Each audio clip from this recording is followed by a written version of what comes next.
ಏನಿದೆ ಈ ಪತ್ರಿಕೆಯಲ್ಲಿ ಅಂಥದ್ದು? ನಿಜವಾಗಲೂ ಸಿಂಪಲಾಗಿ ಹೇಳಬೇಕು ಅಂದರೆ ಇದರಲ್ಲಿ ಸ್ವರ್ಗನೇ ಇದೆ. ಎಂಟೈರ್ ಹೆವನ್ ಅನ್ನೋದು ಇದರಲ್ಲಿ ಅವರು ರ್ಯಾಪ್ ಮಾಡಿ ಇಟ್ಟಿದ್ದಾರೆ, ಸುತ್ತಿ ಇಟ್ಟಿದ್ದಾರೆ ದೇವರು. ಯೇಸು ಕ್ರಿಸ್ತರಲ್ಲಿ ನಾನು ಎಲ್ಲಿದ್ದೀನಿ ಅಂತ ನಮಗೆ ಗೊತ್ತಾಗಬೇಕು. ನಾನೀಗ ಒಬ್ಬ ಕ್ರೈಸ್ತ ವಿಶ್ವಾಸಿ ಆದಮೇಲೆ ನಾನೀಗ ಎಲ್ಲಿದ್ದೀನಿ ಅಂದರೆ, ಒಂದೇ ಸಾರಿ ನಮ್ಮನ್ನು ತೊಗೊಂಡೋಗಿ ಸ್ವರ್ಗದಲ್ಲಿ ಕೂರಿಸ್ಬಿಟ್ಟಿದ್ದಾರೆ. ಈಗ ನಾವು ಎಲ್ಲಿದ್ದೀವಿ ಕೇಳಿದರೆ ಸ್ವರ್ಗದಲ್ಲಿದ್ದೀವಿ. ಇದು ಕೇಳಿಸ್ಕೊಳ್ಳುವಾಗ ನಮಗೆ ಸ್ವಲ್ಪ ಆಶ್ಚರ್ಯ ಆಗ್ಬೋದು, ಆದರೆ ಇದನ್ನು ಡೀಟೇಲ್ ಆಗಿ ಕಲಿಯುವಾಗ ನಮಗೆ ಅರ್ಥ ಆಗುತ್ತೆ. ಆ ಸ್ವರ್ಗಕ್ಕೆ ಹೇಗೆ ಹೋಗಿ ನಾವು ಕುಳಿತುಕೊಂಡ್ವಿ ಅಂತ ನಮ್ಗೆ ಅರ್ಥ ಆಗುತ್ತೆ. ಬಟ್ ಈಗ ನಾವು ಒಂದು ವೀಕ್ಷಣೆ ಮಾಡ್ತಾಯಿದ್ದೀವಿ. ಎಲ್ಲಿ ಕೂತ್ಕೊಂಡು ಇದನ್ನು ವೀಕ್ಷಣೆ ಮಾಡ್ತಾಯಿದ್ದೀವಿ ಅಂದರೆ, ಸ್ವರ್ಗದಲ್ಲಿ ಕುಳಿತುಕೊಂಡು ಇದನ್ನು ನಾವು ವೀಕ್ಷಿಸ್ತಾ ಇದ್ದೀವಿ. ಎಲ್ಲರಿಗೂ ಕೂಡ ಸ್ವಾಗತ.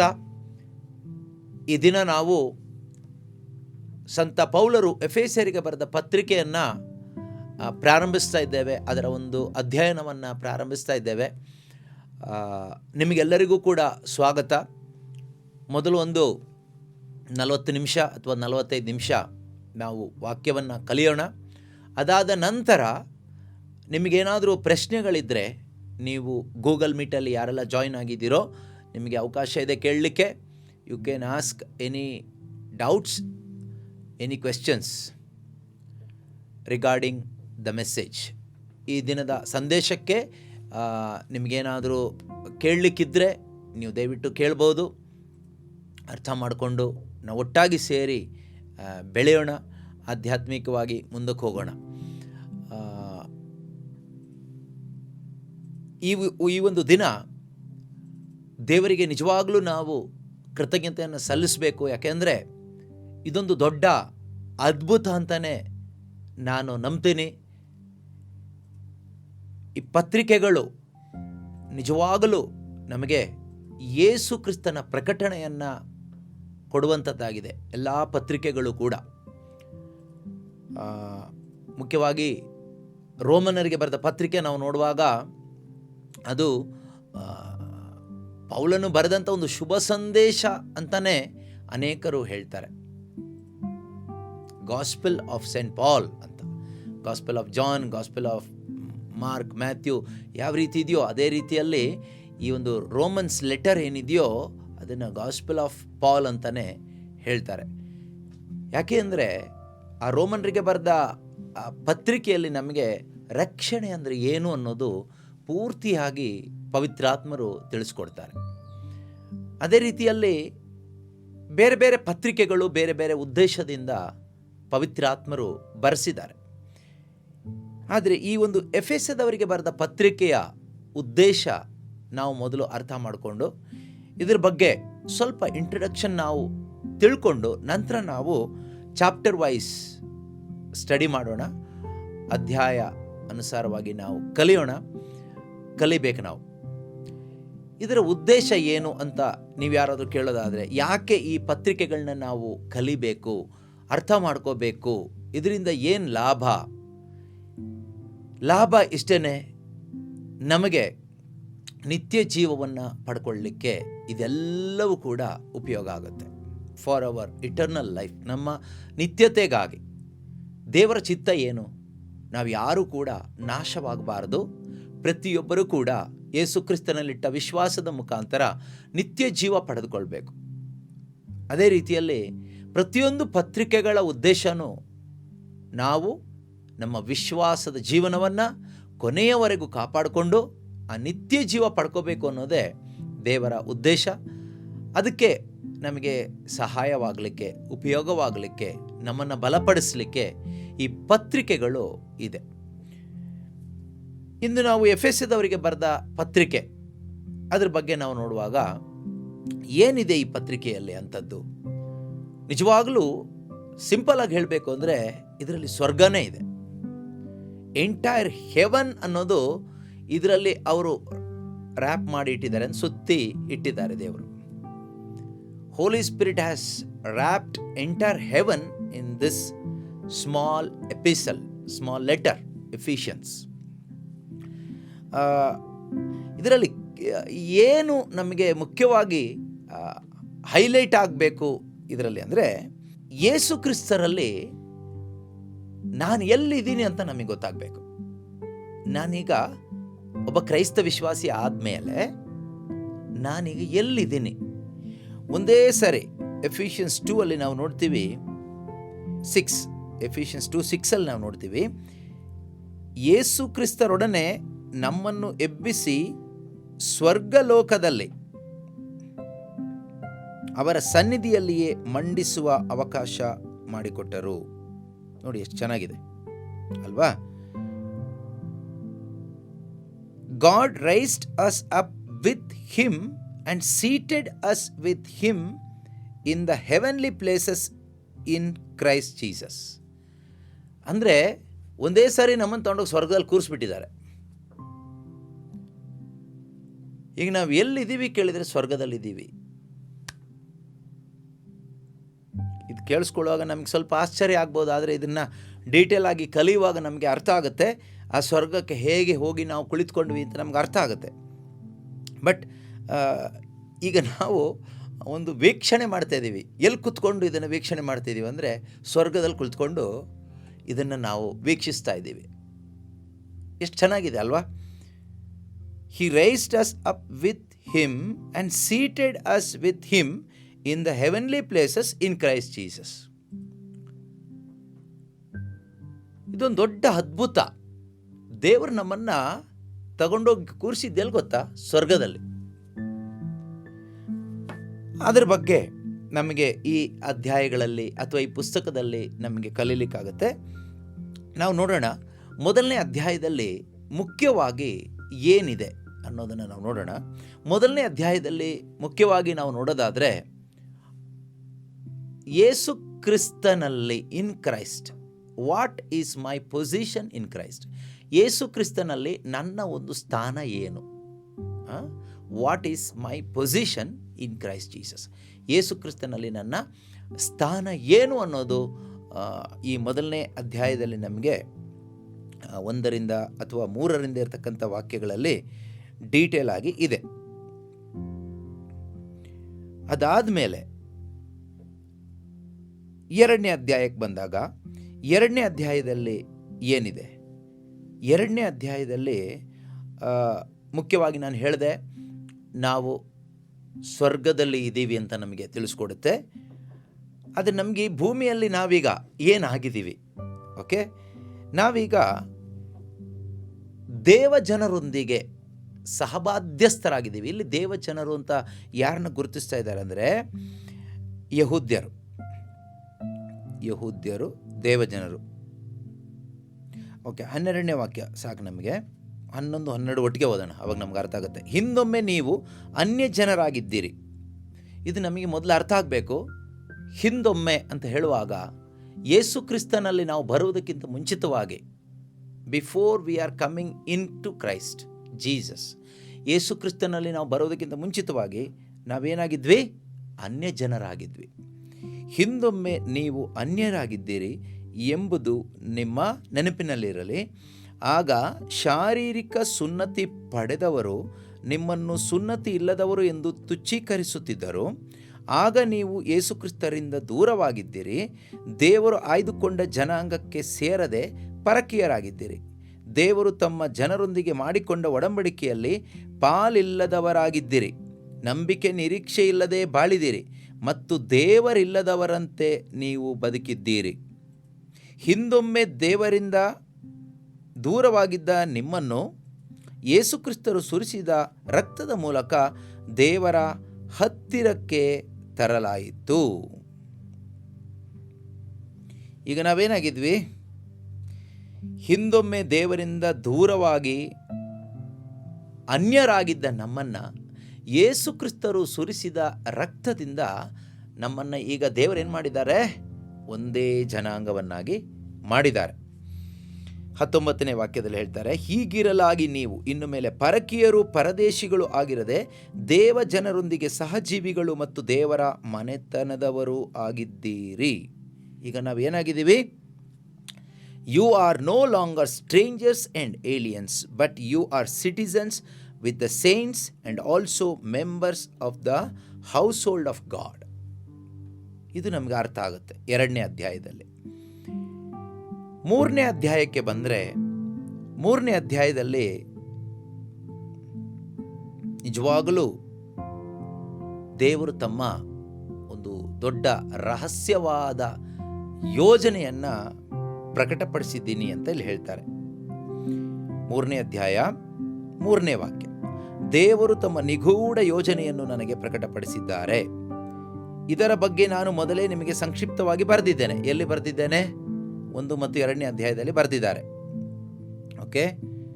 5ನೇ ವಾಕ್ಯ, ಹಿಂದಿನ ಕಾಲದವರಿಗೆ ಈ ರಹಸ್ಯವ ತಿಳಿದಿರಲಿಲ್ಲ, ಆದರೆ ಈಗ ದೇವರು ಪವಿತ್ರಾತ್ಮರ ಮುಖಾಂತರ ಪೂಜ್ಯ ಪ್ರೇಷಿತರಿಗೂ ಪ್ರವಾದಿಗಳಿಗೂ ಅದನ್ನು ಪ್ರಕಟಪಡಿಸಿದ್ದಾರೆ.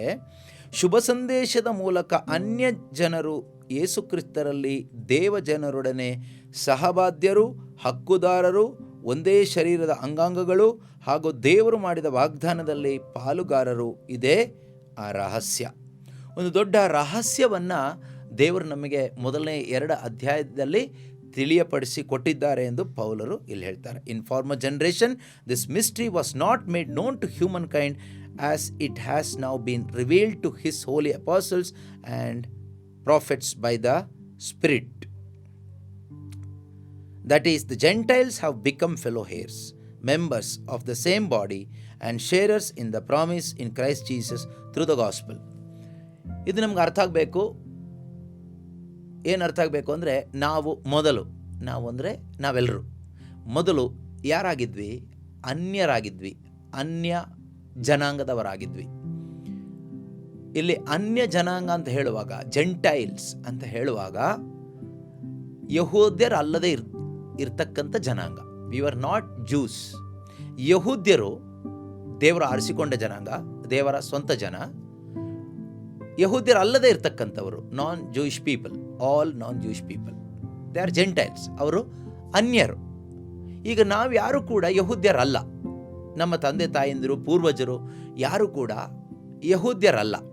ನಾವು ಯಹೂದ್ಯ ಮೂಲದಿಂದ ಬಂದವರಲ್ಲ, ನಾವು ಅನ್ಯರು. ಆದರೆ ಶುಭ ಸಂದೇಶದ ಮೂಲಕ ನಾವು ದೇವ ಜನರೊಂದಿಗೆ, ಯಹೂದ್ಯರೊಂದಿಗೆ ಸೇರಿಕೊಂಡು ಒಂದೇ ಆತ್ಮನ ಮುಖಾಂತರ, ಪವಿತ್ರಾತ್ಮನ ಮುಖಾಂತರ ಇಂದು ನಾವು ದೇವರ ಜನರಾಗಿದ್ದೇವೆ. We are the citizens of God. ದೇವ ಜನರಾಗಿದ್ದೇವೆ. We are the members of God's family. ದೇವರ ಮನೆತನದವರಾಗಿದ್ದೇವೆ. ಇದು ನಮಗೆ ಅರ್ಥ ಆಗಬೇಕು. 4ನೇ ಅಧ್ಯಾಯಕ್ಕೆ ಬಂದರೆ ಇದರ ಮುಂದುವರಿದ ಭಾಗವನ್ನು ಅವರು ಹೇಳ್ತಾರೆ. ಅದರ ಒಂದು ಒನ್ನೆಸ್, ಕ್ರೈಸ್ತ ಸಭೆ ಅಥವಾ ಕ್ರೈಸ್ತ ವಿಶ್ವಾಸಿಗಳು ಅಂದರೆ ಇದು ಒಂದೇ ಅಂತ ಹೇಳ್ತಾರೆ. ಇದರಲ್ಲಿ ವಿಭಜನೆ ಇಲ್ಲ. There is no division in Christianity, there is no division in church.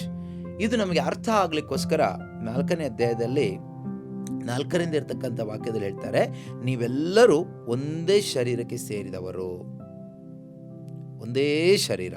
There is one body, one spirit, just as you are called to the one hope of calling. ನೀವೆಲ್ಲರೂ ಒಂದೇ ಶರೀರಕ್ಕೆ ಸೇರಿದವರು, ಒಬ್ಬರೇ ಪವಿತ್ರಾತ್ಮ ಅವರನ್ನು ಪಡೆದವರು, ಒಂದೇ ನಿರೀಕ್ಷೆಗಾಗಿ ಕರೆ ಹೊಂದಿರುವವರು. ನಮ್ಮೆಲ್ಲರ ಪ್ರಭು ಒಬ್ಬರೇ, ವಿಶ್ವಾಸವೂ ಒಂದೇ, ದೀಕ್ಷಾಸ್ನಾನವೂ ಒಂದೇ, ದೇವರು ಒಬ್ಬರೇ, ಸರ್ವರ ತಂದೆಯೂ ಅವರೇ. ತುಂಬ ಅದ್ಭುತಕರವಾದ ವಾಕ್ಯಗಳು ಈ 4ನೇ ಅಧ್ಯಾಯದಲ್ಲಿ ಪವಿತ್ರಾತ್ಮರು ಸಂತ ಪೌಲರ ಮುಖಾಂತರ ನಮಗೆ ತಿಳಿಸ್ಕೊಡ್ತಾ ಇದ್ದಾರೆ. ನಮಗೆ ಗೊತ್ತು, ಇಂದು ನಾವು ಸಾವಿರಾರು ಸಭೆಗಳಿದೆ ಪ್ರಪಂಚದಲ್ಲಿ. There are thousands of churches, different churches. Faith ತೆಗೆದುಕೊಂಡ್ರೆ, ವಿಶ್ವಾಸದ ವಿಷಯದಲ್ಲಿ ತಗೊಂಡ್ರೆ, there are different kinds of faith. ಒಂದೊಂದು ಸಭೆಗೆ, ಒಂದೊಂದು ಡಿನಾಮಿನೇಷನ್ಗೆ ಅವ್ರದ್ದೇ ಆದ ವಿಶ್ವಾಸ ಇದೆ. ಇನ್ನು ನಿರೀಕ್ಷೆ, ಅದು ಬೇರೆ ಬೇರೆ. ಆ ರೀತಿಯಲ್ಲಿ ಡಿವಿಷನ್ಸ್ ನಮಗೆ ನೋಡ್ಲಿಕ್ಕೆ ಸಾಧ್ಯವಾಗುತ್ತೆ. ಆದರೆ truth is this. What is the truth? There is no division in church. ಯೇಸು ಕ್ರಿಸ್ತನ ಸಭೆಯಲ್ಲಿ ಡಿವಿಷನ್ ಇಲ್ಲ, ಇರಬಾರ್ದು. ಹಾಗಾದರೆ ಡಿವಿಷನ್ ಅನ್ನೋದು ಇದ್ದರೆ ಅದು ಹೇಗೆ ಸಭೆ ಆಗುತ್ತೆ ಅಲ್ವಾ? ಸೊ ಇದು ನಮಗೆ ಅರ್ಥ ಮಾಡಿಸ್ಕೊಡುತ್ತೆ ಈ 4ನೇ ಅಧ್ಯಾಯ. ನೀವೆಲ್ಲರೂ ಒಂದೇ ಶರೀರಕ್ಕೆ ಸೇರಿದವರು, ಒಬ್ಬರೇ ಪವಿತ್ರಾತ್ಮ, ಒಂದೇ ನಿರೀಕ್ಷೆಗಾಗಿ ಕೊರೆ ಹೊಂದಿದವರು, ಒಬ್ಬರೇ ನಮಗೆ ಕರ್ತನು, ಒಬ್ಬನೇ ರಕ್ಷಕನು, ವಿಶ್ವಾಸ ಒಂದೇ, ದೀಕ್ಷಾಸ್ನಾನ ಒಂದೇ, ದೇವರು ಒಬ್ಬರೇ. See the beauty of the church or Christian faith. ಕ್ರೈಸ್ತ ವಿಶ್ವಾಸದ ಒಂದು ಬ್ಯೂಟಿ, ಒಂದು ಸೌಂದರ್ಯ ನೋಡಿ, ಸಭೆಯ ಒಂದು ಬ್ಯೂಟಿ ನೋಡಿ ನಮಗೆ ಅರ್ಥ ಆಗುತ್ತೆ. ಎಷ್ಟು ಚೆನ್ನಾಗಿದೆ ಅಲ್ವಾ? ಸೊ ಎಷ್ಟೋ ಬಾರಿ ನಾವು ಇದನ್ನು ಅರ್ಥ ಮಾಡ್ಕೊಳ್ದೇನೆ ನಾವು ಪರಸ್ಪರ ಕಚ್ಚಾಡ್ತೀವಿ. ಯಾವ ವಿಷಯದಲ್ಲಿ? We fight each other in the name of language, in the name of traditions, in the name of tribes, in the name of different culture, in the name of denomination. We fight each other. ಕಾರಣ ಏನು? ಕಾರಣ ಏನಂದರೆ we do not know these truths. ಈ ಸತ್ಯಗಳು ನಮಗೆ ಗೊತ್ತಿಲ್ಲದೆ ಇರೋದ್ರಿಂದ ನಾವು ಇಂದು ಭಾಷೆಯ ಹೆಸರಿನಲ್ಲಿ, ನಾನು ಹೇಳ್ತಾ ಇರೋದು ನಾವು ಅಂದರೆ ಕ್ರೈಸ್ತರಾದ ನಾವು, ಭಾಷೆಯ ಹೆಸರಿನಲ್ಲಿ, ಸಂಪ್ರದಾಯಗಳ ಹೆಸರಿನಲ್ಲಿ, ಸಂಸ್ಕಾರದ ಹೆಸರಿನಲ್ಲಿ ಮತ್ತು ಜಾತಿ, ಮತ, ಈ ಡಿನಾಮಿನೇಷನ್ ಇವುಗಳ ಹೆಸರಿನಲ್ಲಿ ನಾವಿವತ್ತು ಫೈಟ್ ಮಾಡ್ತಾ ಇಲ್ವಾ? ಪ್ರಾರ್ಥನೆ ವಿಷಯದಲ್ಲಿ, ಮಾಡುವಂಥ ಆರಾಧನೆಯ ರೀತಿಯ ವಿಷಯದಲ್ಲಿ ನಾವಿವತ್ತು ಅದಕ್ಕಿಂತ ವರ್ಸ್ಟ್ ಅಂದರೆ ಬೈಬಲ್ ವಿಷಯದಲ್ಲಿ ದೇವರನ್ನ ಆರಾಧಿಸುವಂಥ ಆ ರೀತಿಯ ವಿಷಯದಲ್ಲಿ ನಾವು ಫೈಟ್ ಮಾಡ್ತೀವಿ. And we all are Christians. ನಾವೆಲ್ಲರೂ ಕ್ರೈಸ್ತರಾಗಿದ್ದೇವೆ. ಯಾಕೆ ಈ ಕಚ್ಚಾಟ? ಯಾಕೆ ಈ ಕಿತ್ತಾಟ? ಯಾಕೆ ಅಂದರೆ ನಮಗೆ ಈ ಸತ್ಯದ ಅರಿವು ಇಲ್ಲದೆ ಇರೋದ್ರಿಂದ. ಈ ಪತ್ರಿಕೆ ನಮಗೇನು ಕೊಡುತ್ತೆ ಅಂದರೆ ಈ ಅರಿವನ್ನು ಕೊಡುತ್ತೆ, ಈ ಒಂದು ಜ್ಞಾನವನ್ನು ನಮಗೆ ಕೊಡುತ್ತೆ. It will bring all of us together. ಇದು ನಮ್ಮನ್ನು ಒಟ್ಟಾಗಿ ಸೇರಿಸುತ್ತೆ.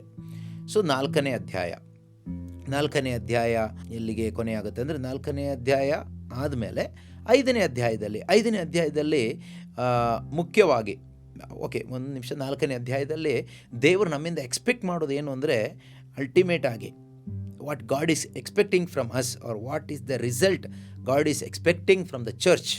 Verse number 13, 13ನೇ ವಾಕ್ಯ ಹೇಳುತ್ತೆ, until all of us come to the unity of faith and of the knowledge of the Son of God, to maturity, to the measure of the full stature of Christ Jesus. ಹೀಗೆ ನಾವೆಲ್ಲರೂ ಒಂದೇ ವಿಶ್ವಾಸದಿಂದಲೂ, ನಾವೆಲ್ಲರೂ ಅಂದರೆ ಇಲ್ಲಿ ಯಾರೆಲ್ಲ ಇದ್ದಾರೆ? Juice and Gentiles, ಯಹೂದ್ಯರು ಮತ್ತು ಅನ್ಯ ಧರ್ಮೀಯರು. ಈಗ ಸದ್ಯಕ್ಕೆ ಯಹೂದ್ಯರು ಇಲ್ಲಿಲ್ಲ. ನಾವಿರುವ ನಮ್ಮ ದೇಶದಲ್ಲಿ, ನಮ್ಮ ರಾಜ್ಯದಲ್ಲಿ, ನಮ್ಮ ಊರುಗಳಲ್ಲಿ ಯಹೂದ್ಯರ ತೊಂದರೆ ಇಲ್ಲ. ಆದರೆ ಯಾವ ರೀತಿ ನಾವು ಕಚ್ಚಾಡ್ತಾ ಇದ್ದೀವಿ ಇವತ್ತು ನಾವು ಕ್ಯಾಥಲಿಕ್ಸ್ ಅಂತ ಕೆಲವರು, ಪ್ರೊಟೆಸ್ಟೆಂಟ್ ಅಂತ ಇನ್ನು ಕೆಲವರು, ನಾನ್ ಡಿನಾಮಿನೇಷನಲ್ ಕ್ರಿಶ್ಚಿಯನ್ಸ್ ಅಂತ ಇನ್ನು ಕೆಲವರು, ಆರ್ಥೋಡಾಕ್ಸ್ ಕ್ರಿಶ್ಚಿಯನ್ಸ್ ಅಂತ ಇನ್ನು ಕೆಲವರು, ನ್ಯೂ ಲೈಫ್ ಕ್ರಿಶ್ಚಿಯನ್ಸ್ ಅಂತ ಇನ್ನು ಕೆಲವರು, ಮಾರ್ಥೋಮಾ ಕ್ರಿಶ್ಚಿಯನ್ಸ್ ಅಂತ ಇನ್ನು ಕೆಲವರು, ಈ ರೀತಿ ಬೇರೆ ಬೇರೆ ಡಿನಾಮಿನೇಷನ್ ಹೆಸರಲ್ಲಿ, ಸಭೆಯ ಹೆಸರಲ್ಲಿ, ವಿಶ್ವಾಸದ ಹೆಸರಿನಲ್ಲಿ, ಆರಾಧನಾ ರೀತಿಯ ಹೆಸರಿನಲ್ಲಿ ಮತ್ತು ಭಾಷೆಯ ಹೆಸರಿನಲ್ಲಿ ಬೇರೆ ಬೇರೆ ಕಲ್ಚರಲ್ ಬ್ಯಾಕ್ಗ್ರೌಂಡ್ ಅಂದರೆ Malayali Christians, Konkani Christians, Tamil Christians, English Christians, Hindi Christians, ಈ ರೀತಿ ಲ್ಯಾಂಗ್ವೇಜ್ ಹೆಸರಿನಲ್ಲಿ ಮತ್ತು ಅವರ ಇರ್ತಕ್ಕಂಥ ಒಂದು ಸ್ಥಳ, ಅಲ್ಲಿನ ಕಲ್ಚರ್, ಸಂಪ್ರದಾಯದ ಹೆಸರಿನಲ್ಲಿ ನಾವೇನು ಮಾಡ್ತಿದ್ದೀವಿ? ಇವತ್ತು ಕಚ್ಚಾಡ್ತಾ ಇದ್ದೀವಿ. ಆದರೆ ದೇವರು ಏನು ಎಕ್ಸ್ಪೆಕ್ಟ್ ಮಾಡ್ತಾ ಇದ್ದಾರೆ ಅಂದರೆ ನಾವೆಲ್ಲರೂ ಈ ರೀತಿ ಕಚ್ಚಾಡುತ್ತಿರುವ ನಾವೆಲ್ಲರೂ ಒಂದೇ ವಿಶ್ವಾಸದಿಂದಲೂ ದೇವರ ಪುತ್ರನನ್ನು ಕುರಿತ ಜ್ಞಾನದಿಂದಲೂ ಐಕ್ಯಮತ್ಯವನ್ನು ಮತ್ತು ಪರಿಪಕ್ವತೆಯನ್ನು ಪಡೆಯುತ್ತೇವೆ. ಪಡೆಯಲಿಕ್ಕೆ ದೇವರು ಸ್ಪೆಷಲ್ ಗ್ರೇಸ್ ನಮಗೆ ಕೊಟ್ಟಿದ್ದಾರೆ. What is that special grace? 12ನೇ ವಚನದಲ್ಲಿ ಹೇಳ್ತಾರೆ, 11:12. Okay, the gifts he gave were that some would be apostles, some prophets, some evangelists, some pastors, some teachers, to equip the saints for the work of the ministry, for the building up of the body of Christ. 2 ಉದ್ದೇಶಗಳಿಗಾಗಿ ಈ ಒಂದು ಕೃಪೆ ಅಥವಾ ಒಂದು ಗಿಫ್ಟನ್ನು ದೇವರು ಸಭೆಗೆ ಕೊಟ್ಟಿದ್ದಾರೆ. ಯಾವ ಗಿಫ್ಟನ್ನು ಕೊಟ್ಟಿದ್ದಾರೆ? ಕೆಲವರನ್ನು ಅಪಸ್ತೋಲರನ್ನಾಗಿಯೂ, ಕೆಲವರನ್ನು ಪ್ರವಾದಿಗಳನ್ನಾಗಿಯೂ, ಕೆಲವರನ್ನು ಸುವಾರ್ತಿಕರನ್ನಾಗಿಯೂ, ಕೆಲವರನ್ನು ಸಭಾಪಾಲಕರನ್ನಾಗಿಯೂ, ಕೆಲವರನ್ನು ಬೋಧಕರನ್ನಾಗಿಯೂ ದೇವರು ನೇಮಿಸಿದ್ದಾರೆ. ಈ ವರದಾನಗಳನ್ನು ಕೊಟ್ಟು, ಇದೆಲ್ಲ ಒಂದು ದೇವರ ವರ. ಆಯಿತಾ? ಯಾಕೆ ಕೊಟ್ಟಿದ್ದಾರೆ ಅಂದರೆ ದೇವಜನರನ್ನು ಪರಿಣಿತರನ್ನಾಗಿಸಿ ದೇವರ ಸೇವೆಗೆ ಸಿದ್ಧಗೊಳಿಸಲೆಂದು ಯೇಸು ಕ್ರಿಸ್ತರ ದೇಹವಾದ ಸಭೆ ಅಭಿವೃದ್ಧಿ ಹೊಂದಲೆಂದು ಈ ವರವನ್ನು ನೀಡಲಾಗಿದೆ.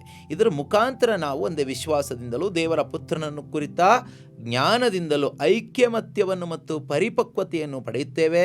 ಜ್ಞಾನಾರ್ಜನೆಯನ್ನು ಪಡೆದವರಾಗಿ ಕ್ರಿಸ್ತ ಯೇಸುವಿನ ಪರಿಪೂರ್ಣತೆಯ ಮಟ್ಟವನ್ನು ಮುಟ್ಟುತ್ತೇವೆ. ಈ ರಿಸಲ್ಟ್ ದೇವರು ಎಕ್ಸ್ಪೆಕ್ಟ್ ಮಾಡ್ತಾ ಇದ್ದಾರೆ. ಇದೆಲ್ಲ ಈ ಎಫಿಷಿಯನ್ಸ್ ಸ್ಟಡಿ ಮಾಡುವಾಗ ನಾವು ಆಗ್ತೀವಿ. ಸ್ಟಡಿ ಏನು ಪ್ರಾರಂಭ ಮಾಡಿಲ್ಲ, ನಾನು ಜಸ್ಟ್ ಇಂಟ್ರಡಕ್ಷನ್ ಆಗಿ ಯಾವ್ಯಾವ ಅಧ್ಯಾಯದಲ್ಲಿ ಮೇಯ್ನಾಗಿ ಏನೇನೆಲ್ಲ ಇದೆ ಅಂತ ನಿಮ್ಮ ಮೈಂಡಿಗೆ ಹಾಕ್ತಾ ಇರೋದು. ಯಾಕೆಂದರೆ ಇದೆಲ್ಲ ನೀವು ಮೈಂಡಲ್ಲಿ ಇಟ್ಕೊಂಡು ಸ್ಟಡಿ ಮಾಡಬೇಕು. ಸುಮ್ಮನೆ ಏನೋ ಒಂದು ಇನ್ಫಾರ್ಮೇಷನ್ ತಗೊಳ್ಳೋಕ್ಕೋಸ್ಕರ ನೀವು ಬಂದು ಕೂತ್ಕೊಂಡು ನೋಟ್ ಮಾಡ್ಕೊಳ್ಬೇಡಿ. ಇದೆಲ್ಲ ಆಗಬೇಕು ನನ್ನ ಜೀವಿತದಲ್ಲಿ. ಇದೆಲ್ಲ ಪ್ರಾಬ್ಲಮ್ ನಮ್ಮಲ್ಲಿದೆ. ನಾನು ಫಸ್ಟ್ ಏನು ಹೇಳಿದೆ, ನಾವು ಸ್ವರ್ಗದಲ್ಲಿದ್ದೀವಿ. ಇದು ನಮ್ಮ ತಲೆನಲ್ಲಿರಬೇಕು. ಸ್ವರ್ಗದಲ್ಲಿರೋರು ನಾವು ಹೇಗಿರಬೇಕು? ದೇವರು ನಮ್ಮನ್ನ ಒಂದೇ ಸಾರಿ ತಗೊಂಡೋಗಿ ಎಫಿಷಿಯನ್ಸ್ 2:6 ಅಲ್ವಾ, ಅಲ್ಲಿ ನಮ್ಮನ್ನೆಲ್ಲಿ ಕೂರಿಸಿದ್ದಾರೆ? ಸ್ವರ್ಗದಲ್ಲಿ ಕೂರಿಸಿದ್ದಾರೆ. ಈಗ ಅಲ್ಲಿ ಕೂತ್ಕೊಂಡು ಇದನ್ನೆಲ್ಲ ನಾವು ಥಿಂಕ್ ಮಾಡಬೇಕು. ನಾವು ಭೂಮಿ ಮೇಲೆ ಕೂತ್ಕೊಂಡು ಥಿಂಕ್ ಮಾಡೋದಲ್ಲ, ಸ್ವರ್ಗದಲ್ಲಿದ್ದು ಥಿಂಕ್ ಮಾಡೋ ಥರ ಥಿಂಕ್ ಮಾಡಬೇಕು. ಸ್ವರ್ಗದಲ್ಲಿದ್ದು ಏನು ಆಲೋಚನೆ ಮಾಡ್ತೀವಿ ಹೇಳಿ ನೋಡೋಣ. ಫಾರ್ ಎಕ್ಸಾಂಪಲ್, ಇವತ್ತು ಸತ್ತು ಹೋಗಿ ಸ್ವರ್ಗಕ್ಕೆ ಹೋದ್ರಿ ಅಂತ ಇಟ್ಕೊಳ್ಳಿ. ಅಲ್ಲಿ ನೀವೇನು ಯೋಚನೆ ಮಾಡ್ತೀರಿ? ಅಲ್ಲಿ ಏನಿದ್ರು ಸ್ವರ್ಗೀಯ ವಿಷಯಗಳನ್ನ ಮಾತ್ರ ಆಲೋಚನೆ ಮಾಡಲಿಕ್ಕಾಗತ್ತೆ. ಭೂಮಿದು ಏನು ಯೋಚನೆ ಮಾಡೋದಿಲ್ಲ. ಆದರೆ ನಾವೀಗ ಭೂಮಿ ಮೇಲೆ ಇದ್ದೀವಿ, correct. Physically we are here, but spiritually by faith we are there. ಅಲ್ಲಿ ಕುಳಿತುಕೊಂಡು ನಮ್ಮ ಪೊಸಿಷನ್ ಏನು? What is my position in Christ Jesus? ಯೇಸು ಕ್ರಿಸ್ತನಲ್ಲಿ ನನ್ನ ಪೊಸಿಷನ್ ಏನಾಗಿದೆ? My position is now in Christ. ಇದು ನಮ್ಗೆ ಅರ್ಥ ಆಗಬೇಕು. ಅಂದರೆ ಫಸ್ಟ್ ಐ ಶುಡ್ ಸಿಟ್. ನನ್ನ ಸಿಟ್ಟಿಂಗ್ ಇದೆಯಲ್ಲ, ಅದು ನಾನು ಕನ್ಫರ್ಮ್ ಮಾಡ್ಕೋಬೇಕು. Okay, wear I am sitting ನಾವು, ನಾನೀಗ ಎಲ್ಲಿ ಕುಳಿತುಕೊಂಡಿದ್ದೀನಿ? ಇನ್ ಕ್ರೈಸ್ಟ್. ನಾವು ಎಲ್ಲಿ ಕುಳಿತುಕೊಂಡಿದ್ದೀವಿ ಅಂತ ನಮಗೆ ಮೊದಲು ಗೊತ್ತಾದರೆ then we will be able to walk. ಮೊದಲು ಕೂತ್ಕೋಬೇಕು, ಆಮೇಲೆ ನಡೀಲಿಕ್ಕಾಗುತ್ತೆ ನಮಗೆ. ಸೊ 1-2 ಅಧ್ಯಾಯ, ಫಸ್ಟ್ 2 ಚಾಪ್ಟರ್ಸ್ ನಾವು ನಮ್ಮ ಪೊಸಿಷನ್ ಏನು ಅನ್ನೋದು ನಮಗೆ ತಿಳಿಸ್ಕೊಡುತ್ತೆ. ವೇರ್ ಐ ಆಮ್ ಸಿಟ್ಟಿಂಗ್, ನಾನು ಎಲ್ಲಿ ಕುಳಿತುಕೊಂಡಿದ್ದೀನಿ as a Christian, as a believer, as a child of God. Where I am sitting ನಾವು, ನನಗೆ ಎಲ್ಲಿ ಕೂತ್ಕೊಂಡಿದ್ದೀನಿ? What is my position? ನೋಡಿ, ನಾವೊಂದು ಆಫೀಸ್ನಲ್ಲಿ ನೋಡುವಾಗ ಒಂದು ಮ್ಯಾನೇಜರ್ ಇರ್ತಾರೆ ಅಂತ ಇಟ್ಕೊಳ್ಳಿ, ಅಥವಾ MD ಇರ್ತಾರೆ. ಆ MDಗೆ ಒಂದು ಪೊಸಿಷನ್ ಇದೆ, ಮ್ಯಾನೇಜಿಂಗ್ ಡೈರೆಕ್ಟರ್ ಅಥವಾ ಮ್ಯಾನೇಜರ್. It's A position. ಆ ಪೊಸಿಷನಲ್ಲಿ ಅವ್ರು ಕುಳಿತುಕೊಳ್ಳುವಾಗ ಅದಕ್ಕೆ ಸೂಕ್ತವಾದ ರೀತಿಯಲ್ಲೇ ಅವ್ರು ಕುತ್ಕೋಬೇಕು. ಅದಕ್ಕೆ ತಕ್ಕ ಒಂದು ಡ್ರೆಸ್ ಹಾಕ್ಕೋಬೇಕು, ಅದಕ್ಕೆ ತಕ್ಕ ಸ್ಟ್ಯಾಂಡರ್ಡಲ್ಲಿ ಅವ್ರು ಕುತ್ಕೋಬೇಕು. ಅವ್ರು ಬಂದುಬಿಟ್ಟು ಹರಕು ಬಟ್ಟೆ ಹಾಕ್ಕೊಂಡು ಸ್ನಾನ ಮಾಡದೆ, ಕ್ಲೀನ್ ಶೇವ್ ಇಲ್ಲದೆ, ತಲೆ ಬಾಚದೆ, ಅದಕ್ಕೆ ಯೋಗ್ಯವಾದ ರೀತಿಯಲ್ಲಿ ಕುಳಿತುಕೊಳ್ಳದೆ ಇದ್ದರೆ ಆ ಸೀಟಿಗೆ ಅವಮಾನ ಆಗುತ್ತೆ ಅಲ್ವಾ? ಸೊ ಅದೇ ರೀತಿಯಲ್ಲಿ ಇನ್ ಕ್ರೈಸ್ಟ್, ಕ್ರಿಸ್ತನಲ್ಲಿ ದೇವರು ನಮ್ಮ ತಗೊಂಡು ಕೂರಿಸಿದ್ದಾರೆ. ಆ ನಮ್ಮ ಒಂದು ಪೊಸಿಷನ್ ನಮಗೆ ಅರ್ಥ ಆಗಬೇಕು. ಅದಾದ ನಂತರ ಚಾಪ್ಟರ್ 4 ಮತ್ತು 5 ನಮಗೇನು ಕಳಿಸ್ಕೊಡುತ್ತೆ ಅಂದರೆ, to walk, sitting in that position we should walk. ನಾವು ನಡಿಬೇಕು ಮುಂದಕ್ಕೆ. ನಾವು ನಡೆಯುವಾಗ ಇನ್ನೊಬ್ಬರ ಥರ ನಡಿಬಾರ್ದು. ನಮ್ಮ ಪೊಸಿಷನ್ ಅರ್ಥ ಮಾಡಿಕೊಂಡು ಆ ಪೊಸಿಷನಲ್ಲಿ ನಾವು ನಡಿಬೇಕು. ಅದಕ್ಕೆ ಸಂಬಂಧಪಟ್ಟ ಕೆಲವೊಂದು ವಿಷಯಗಳನ್ನು ನಮಗೆ 4ನೇ ಅಧ್ಯಾಯದಲ್ಲಿ ಹೇಳ್ತಾರೆ. ಆ ಪೊಸಿಷನ್ನಲ್ಲಿ ನಾವು ನಡೆಯಲಿಕ್ಕೆ ಏನನ್ನು ತೆಗಿಬೇಕು, ಏನನ್ನು ಹಾಕೋಬೇಕು ಅಂತ ಹೇಳ್ತಾರೆ. ಮುಖ್ಯವಾಗಿ 4ನೇ ಅಧ್ಯಾಯದಲ್ಲಿ ವರ್ಸ್ 22 and 24.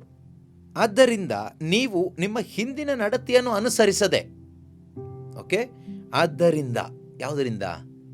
ನಾವು you are sitting in heaven in Christ Jesus. ಆದ್ದರಿಂದ see your position in Christ. ಆದ್ದರಿಂದ ಸೊ ದ್ಯಾಟ್ ನೀವು ನಿಮ್ಮ ಹಿಂದಿನ ನಡತೆಯನ್ನು ಅನುಸರಿಸದೆ ಹಳೆಯ ಸ್ವಭಾವವನ್ನು ಕಿತ್ತೊಗೆಯಿರಿ, ಅದು ಕಾಮಾಭಿಲಾಷೆಯಿಂದ ಕಲುಷಿತವಾಗಿದೆ. ನಿಮ್ಮ ಹೃನ್ಮನಗಳು ನವೀಕೃತವಾಗಲಿ. You are taught to put away your former way of life, your old self, corrupt and deluded by its lust, and to be renewed in the spirit of your mind. ಮನಸ್ಸನ್ನು ನವೀಕರಿಸಿಕೊಂಡು ನೂತನ, clothe yourselves with new self. Created according to the likeness of God in true righteousness and holiness. ನೋಡಿ, ನೂತನ ಸ್ವಭಾವವನ್ನು ಧರಿಸಿಕೊಳ್ಳಿರಿ. ಇದು ದೇವರ ಅನುರೂಪದಲ್ಲೇ ನಿರ್ಮಿತವಾದ ಸ್ವಭಾವ, ದೇವರೊಂದಿಗೆ ಸತ್ಸಂಬಂಧವುಳ್ಳ ಹಾಗೂ ನೈಜವಾದ ಪಾವನ ಸ್ವಭಾವ. 2 ವಿಷಯ, ಅಲ್ಲಿ 3 ವಿಷಯ ಹೇಳ್ತಾ ಇದ್ದಾರೆ. ಒಂದು, ಏನು ಮಾಡಬೇಕು? ಕಿತ್ತೊಗೆಯಿರಿ. ದೆನ್ ರಿನೀವ್, ನವೀಕರಿಸ್ಕೊಳ್ಳಿ. ನೆಕ್ಸ್ಟ್, ಧರಿಸಿಕೊಳ್ಳಿ. Put away, renew your mind, then clothe yourselves with new self. Remove the old self, put on the new self. How you can put it on? How can you do this? By renewing the mind. Okay? ನಮ್ಮ ಮನಸ್ಸನ್ನು ನವೀಕರಿಸಿಕೊಳ್ಳೋದ್ರ ಮುಖಾಂತರವಾಗಿ ಹಳೆಯದನ್ನು ಕಿತ್ತು ಬಿಸಾಡಿ ಹೊಸ ಒಂದು ಸ್ವಭಾವ, ಕ್ರಿಸ್ತನ ಆ ಸ್ವಭಾವವನ್ನು ನಾವು ಧರಿಸ್ಕೋಬೇಕು. ಧರಿಸ್ಕೊಂಡ ಮೇಲೆ ಈ ಒಂದು ಸಮಾಜದಲ್ಲಿ, ಕುಟುಂಬದಲ್ಲಿ ನಮ್ಮ ಜೀವನ ಹೇಗಿರಬೇಕು ಅನ್ನೋದು 5ನೇ ಅಧ್ಯಾಯದಲ್ಲಿ ನಮಗೆ ಹೇಳ್ತಾರೆ. 22ನೇ ವಾಕ್ಯದಿಂದ ಮುಂದುವರೆದು 22ನೇ ವಾಕ್ಯದಿಂದ ಮುಂದುವರೆದು ನಾವು ನೋಡ್ತೀವಿ 6ನೇ ಅಧ್ಯಾಯದ 9ನೇ ವಾಕ್ಯದವರೆಗೆ ಒಂದು ಕುಟುಂಬದಲ್ಲಿ ನಾವು ಹೇಗೆ ಬದುಕಬೇಕು, ನಮ್ಮ ಪೊಸಿಷನಲ್ಲಿ, ಯೇಸು ಕ್ರಿಸ್ತನಲ್ಲಿ ದೇವರು ನಮಗೆ ಕರುಣಿಸಿದಂತಹ, ಕೃಪೆಯಾಗಿ ಕೊಟ್ಟಂತಹ ಆ ಒಂದು ಪೊಸಿಷನ್ನಲ್ಲಿ ನಾವು ಹೇಗೆ ಬದುಕಬೇಕು, ಯಾವ ರೀತಿಯಲ್ಲಿ ಮುಂದುವರಿಬೇಕು ಅನ್ನೋದನ್ನು ಕುಟುಂಬದಲ್ಲಿ ತಂದೆ ತಾಯಿ, ಗಂಡ ಹೆಂಡತಿ ಸಂಬಂಧ ಹೇಗಿರಬೇಕು, ತಂದೆ ತಾಯಿ ಮತ್ತು ಮಕ್ಕಳ ಜೊತೆಗಿನ ಆ ಒಂದು ಸಂಬಂಧ ಹೇಗಿರಬೇಕು, ಮಕ್ಕಳು ತಂದೆ ತಾಯಿ ಜೊತೆಯಲ್ಲಿ ಯಾವ ರೀತಿ ಒಂದು ಸಂಬಂಧ ಇಟ್ಕೊಂಡಿರಬೇಕು, ಯಜಮಾನ ಮತ್ತು ಗುಲಾಮ ಅಥವಾ ಸೇವಕ ಹೇಗೆ ಇರಬೇಕು, ಸಮಾಜದಲ್ಲಿ, ಕುಟುಂಬದಲ್ಲಿ ಹೇಗಿರಬೇಕು, ಸಭೆಯಲ್ಲಿ ಹೇಗಿರಬೇಕು, ಪ್ರತಿಯೊಂದನ್ನು ಡೀಟೇಲ್ ಆಗಿ ಈ 5ನೇ ಅಧ್ಯಾಯದಲ್ಲಿ ಮತ್ತು 6ನೇ ಅಧ್ಯಾಯದಲ್ಲಿ 9ನೇ ವಚನದವರೆಗೆ ನಮಗೆ ತಿಳಿಸ್ಕೊಡುತ್ತೆ. ಅದಾದಮೇಲೆ 6ನೇ ಅಧ್ಯಾಯ 10ನೇ ವಾಕ್ಯದಿಂದ ನಾವು ಆ 10ನೇ ವಾಕ್ಯ ಒಂದ್ಸರಿ ಓದೋಣ. Verse number chapter 6 verse number 10. ಕೊನೆಯದಾಗಿ, ಫೈನಲಿ, ಇದೆಲ್ಲ ಆದಮೇಲೆ ಇದು ಫೈನಲಿ, ಆಯ್ತಾನಾ? ಫೈನಲಿ ಯಾವುದು? Be strong in the Lord in the strength of his power. Put on the whole armour of God so that you may be able to stand against the wiles of the devil. ಕೊನೆಯದಾಗಿ ಪ್ರಭುವಿನ ಅನ್ಯೂನ್ಯತೆಯಲ್ಲಿ ಬಲಾಢ್ಯರಾಗಿರಿ, ಅವರ ಪರಾಕ್ರಮ ಶಕ್ತಿಯನ್ನು ಆಶ್ರಯಿಸಿರಿ. ಸೈತಾನನು ನಿಮಗೆ ಒಡ್ಡುವ ಕುತಂತ್ರಗಳ ವಿರುದ್ಧ ಅಚಲರಾಗಿ ನಿಲ್ಲಲು ನೀವು ಸಮರ್ಥರಾಗುವಂತೆ ದೇವರು ನೀಡುವ ಸಕಲ ಶಸ್ತ್ರಾಸ್ತ್ರಗಳನ್ನು ಧರಿಸಿಕೊಳ್ಳಿರಿ. ಇಲ್ಲೇ ನಮ್ಗೆ ಅರ್ಥ ಆಗ್ತದೆ. You are stand. First you are sitting, then you are leading life, you are walking with the Lord. Now you are standing. You have to stand firm. ನಿಂತ್ಕೋಬೇಕೀಗ. ಕೂತ್ಕೊಂಡಿದ್ದೀವಿ, ನಡೀತಾ ಇದ್ದೀವಿ, ಈಗ ಎದುರಿಸಿ ನಿಂತ್ಕೋಬೇಕು. ಒಂದು ಫೈಟ್ ಇದೆ, ಒಂದು ಸ್ಟ್ರಗಲ್ ಇದೆ. ಇದು ಮನುಷ್ಯನ ವಿರುದ್ಧ ಅಲ್ಲ, ಈ ಲೋಕದಲ್ಲಿರ್ತಕ್ಕಂತಹ ಇಹಲೋಕದ ಅಧಿಪತಿಯಾದ ಸೈತಾನನ ವಿರುದ್ಧ we have to stand in a spiritual battle. ಒಂದು ಆತ್ಮೀಕ ಯುದ್ಧದಲ್ಲಿ ನಾವು ನಿಂತ್ಕೋಬೇಕು. Finally victory belongs to the Lord. ಜಯ ದೇವರಿಗೆ ಸೇರಿದ್ದು. ಖಂಡಿತವಾಗಲೂ ವಾಕ್ಯ ಹೇಳುತ್ತೆ,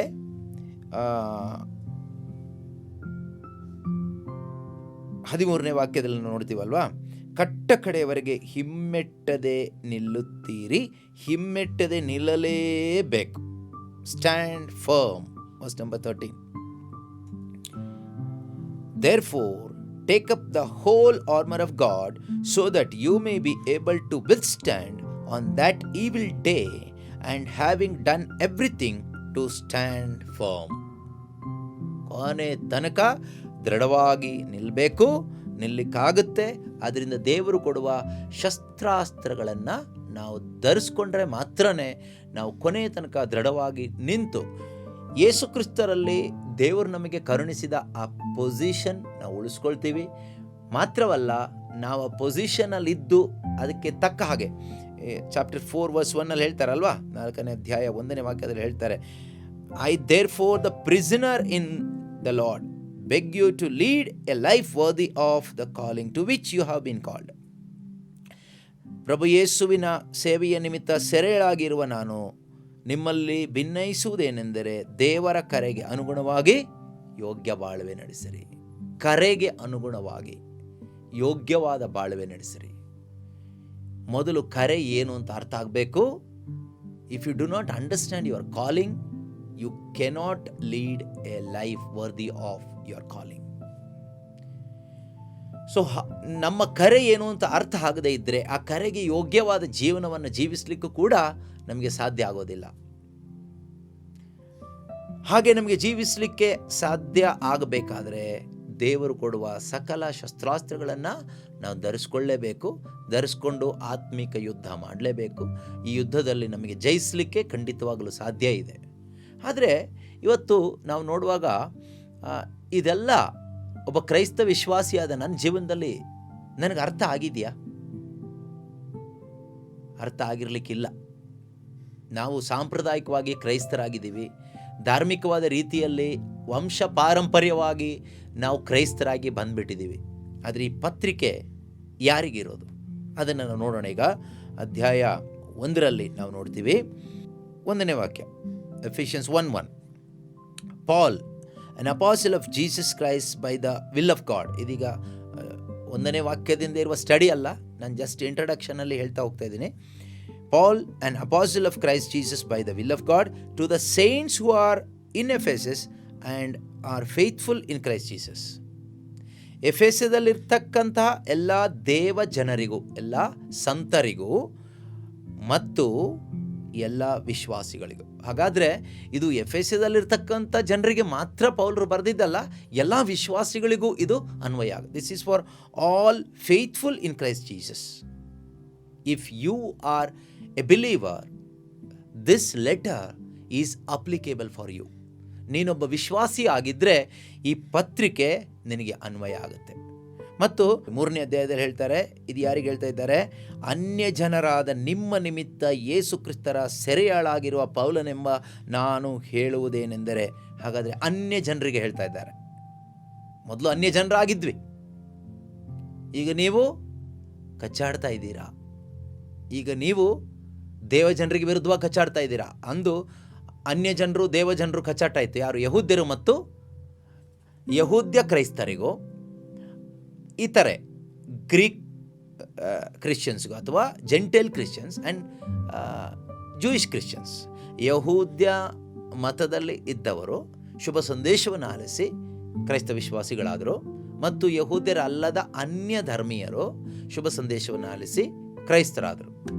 ಈಗ ಯಹೂದ್ಯರಿಂದ ಬಂದ ಕ್ರೈಸ್ತರಿಗೆ ಸ್ವಲ್ಪ ಗರ್ವ ಜಾಸ್ತಿ. ನಾವು ಹೇಳ್ತೀವಲ್ವಾ, ನಾವು ಹುಟ್ಟು ಕ್ರೈಸ್ತರು ಹೇಳ್ತೀವ. ನಾವು ಹುಟ್ಟು ಕ್ರೈಸ್ತರು, ನಮ್ಮ ತಾತ ಮುತ್ತಾತಂದರ ಕಾಲದಿಂದನೂ ನಾವು ಕ್ರೈಸ್ತರು. ನೀನು ನಿನ್ನೆ ಮೊನ್ನೆ ಕ್ರಿಶ್ಚಿಯನ್ ಆಗಿದೆಯಾ? ನಿನಗೇನು ಗೊತ್ತು? ನಮಗೆ ಬಹಳ ವಿಷಯಗಳು ಗೊತ್ತು. ನಮ್ಮ ಫ್ಯಾಮಿಲಿನಲ್ಲಿ ಎಷ್ಟೋ ಜನ ಬಿಷಪ್ಗಳಿದ್ದಾರೆ, ಫಾದರ್ಸ್ಗಳಿದ್ದಾರೆ, ಸಿಸ್ಟರ್ಸ್ಗಳಿದ್ದಾರೆ, ಪಾಸ್ಟರ್ಸ್ಗಳಿದ್ದಾರೆ. ಈ ರೀತಿ ಎಲ್ಲ ಹೇಳುವಂಥವ್ರು ಎಷ್ಟೋ ಜನ ಇದ್ದಾರೆ, ಇವತ್ತು ಕೂಡ ಇದ್ದಾರೆ. ಪೌಲರು ಅಂಥವ್ರ ಬಾಯಿನೆಲ್ಲ ಮುಚ್ಚಿಸ್ತಾ ಇದ್ದಾರೆ ಈ ಪತ್ರಿಕೆ ಮುಖಾಂತರವಾಗಿ. ಜಾಸ್ತಿ ಅಹಂಕಾರ ಪಡಬೇಡಿ, ಯೇಸು ಕ್ರಿಸ್ತರಲ್ಲಿ ನಾವೆಲ್ಲ ಒಂದೇ. In Christ there is no division. ಕ್ರಿಸ್ತನಲ್ಲಿ ವಿಭಜನೆ ಇಲ್ಲ ಅಂತ ಈ ಪತ್ರಿಕೆ ಮುಖಾಂತರವಾಗಿ ಅವರು ಮತ್ತೆ ಮತ್ತೆ ಮತ್ತೆ ಮತ್ತೆ ಒತ್ತಿ ಹೇಳ್ತಾ ಇದ್ದಾರೆ. ಯಾವುದೇ ಕಾರಣಕ್ಕೂ ನೀವು ಕಚ್ಚಾಡಬೇಡಿ, ಕುಸ್ತಿ ಆಡಬೇಡಿ, but you have to fight against the evil powers. ನೀವು ಕುಸ್ತಿ ಆಡಬೇಕು, ನೀವು ಫೈಟ್ ಮಾಡಬೇಕು. ಯಾವುದರ ವಿರುದ್ಧ?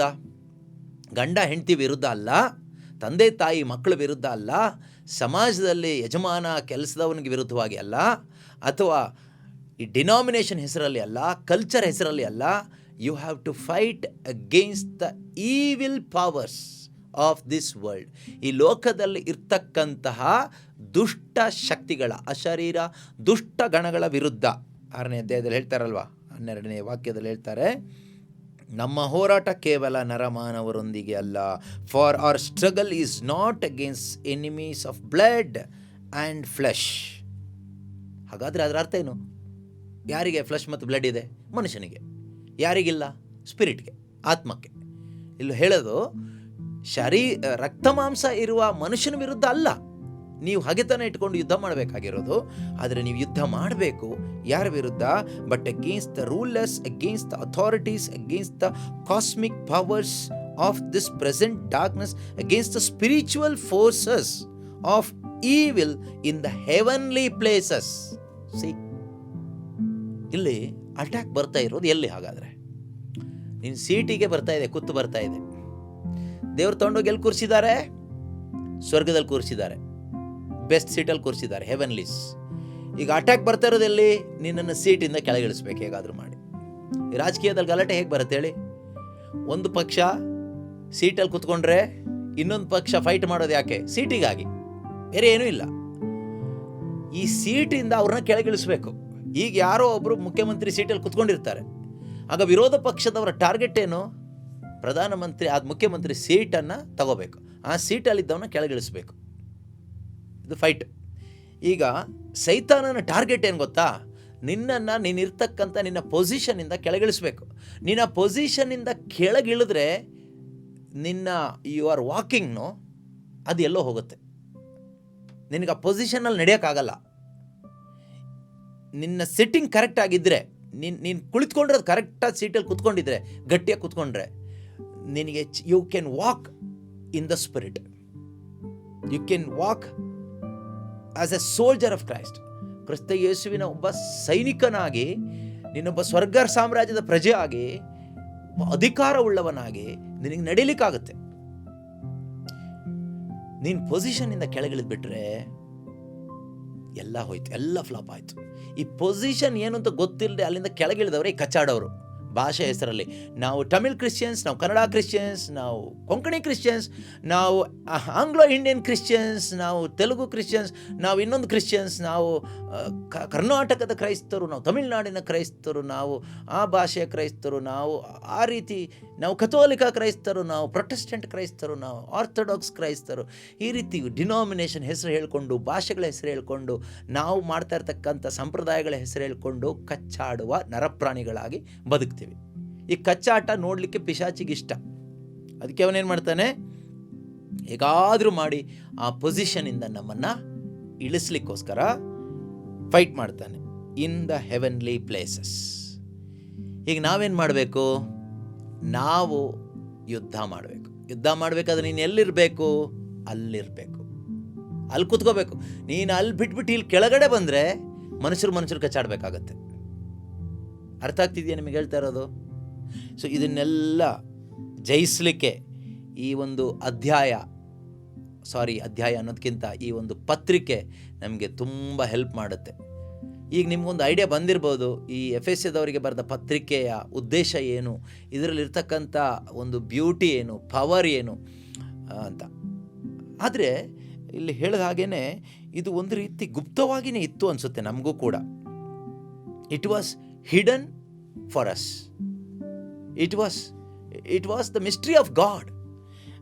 ಎಫೆಸ 1ನೇ ಅಧ್ಯಾಯದಲ್ಲಿ ಪೌಲ್ ಹೇಳ್ತಾರೆ ನೋಡಿ, 1 ಅಧ್ಯಾಯ ಅದರ 9ನೇ ವಾಕ್ಯದಲ್ಲಿ ಹೇಳ್ತಾರೆ ನೋಡಿ, ದೇವರು ಸಮಗ್ರ ಜ್ಞಾನ ವಿವೇಕಗಳಿಂದ ತಮ್ಮ ರಹಸ್ಯ ಯೋಜನೆಯನ್ನು ನಮಗೆ ತಿಳಿಯಪಡಿಸಿದ್ದಾರೆ.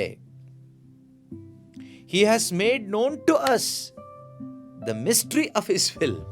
ಅಥವಾ he has made known to us his mysterious will. ದೇವರ ಒಂದು ರಹಸ್ಯವಾದ ಚಿತ್ತವನ್ನು, ಅಥವಾ ರಹಸ್ಯವಾಗಿ ಅವರಲ್ಲಿ ಅಡಗಿದ್ದಂಥ ವಿಷಯವನ್ನು ಅವರು ನಮಗೆ ಈ ಪತ್ರಿಕೆ ಮುಖಾಂತರವಾಗಿ ಪ್ರಕಟಪಡಿಸಿ